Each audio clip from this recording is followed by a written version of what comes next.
And it's now 9:10 here on News Talk 630 WMAL on this 50th anniversary of D-Day, 1944 it took place. I can remember exactly what I was doing on D-Day 1944. Can you really? What were you doing when I'd been out of the Army for 4 days. Is that right? That's right, 4 days. Medical discharge from a general hospital up in Pennsylvania, the Shawn General Hospital in Pennsylvania. And I more or less predicted D-Day because everybody was expecting, when's it going to happen, when's it going to happen.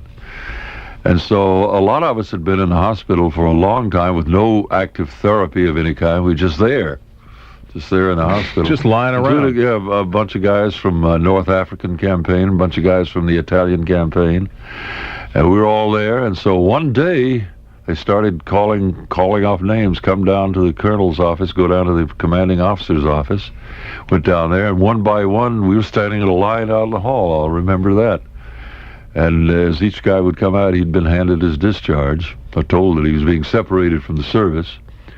And so the only thing we could speculate was that they were cleaning out the hospitals to get ready for D-Day. Wow.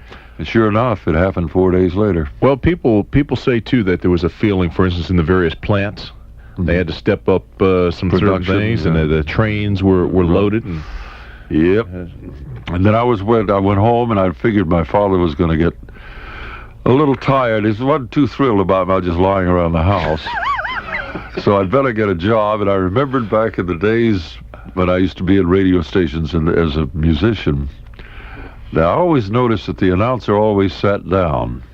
Now, that appealed to me a great deal.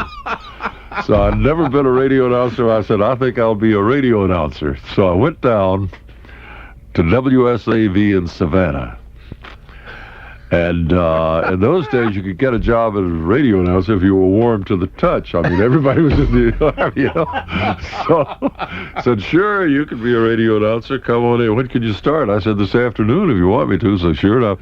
And then on the day that D-Day occurred, June the 6th, I was working the morning shift. I was in there at 6 o'clock in the morning, and all, what broke loose. And of course, we just carried the network. The network was furnishing all the programming and so on, but it was quite a day. How'd that first broadcast sound from Normandy? A fellow by the name of George Hicks, who's no longer with us, was the ABC correspondent in Normandy, and he carried the majority of the load. And Martin Agronsky was in Washington. Was he in Washington? No, Martin was down in the South Pacific someplace. But anyway, a lot of people were on the air. And Edward R. Murrow was on CBS, of course. William L. Shirer. There were a lot of the big time commentators and reporters were, and there was no television, of course. And the radio broadcasts were censored by the Army, by the military. And so you got, and somebody said the other day there were a total of, I think, 14 or 20 reporters at Normandy, where today there must be 5,000. Yeah. Can I be so bold as to ask what your first job in radio paid? Oh, you could be that bold. It was $17.50 a week. That's exactly what I'd paid. I remember it well. Gee, and then I decided I'd be a sports announcer. So I would do a sportscast every evening at about 6 o'clock, 5:30, 5:40, I think it was. Did you get a raise? No, I got 50 cents apiece for doing the sportscast. So which amounted to a raise, yes. That's about what I make today. But then there was wage controls in those days, and so the owner of the station couldn't give me a raise because it was frozen. Wages were frozen.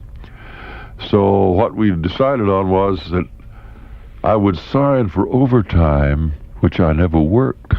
So I got it up to $25 a week. Frank, that's illegal. Well, he decided it was illegal, so he made me work the overtime. I think he works here today. He's our boss. So much for D-Day 1944. And it's now 9:15 on WMAL.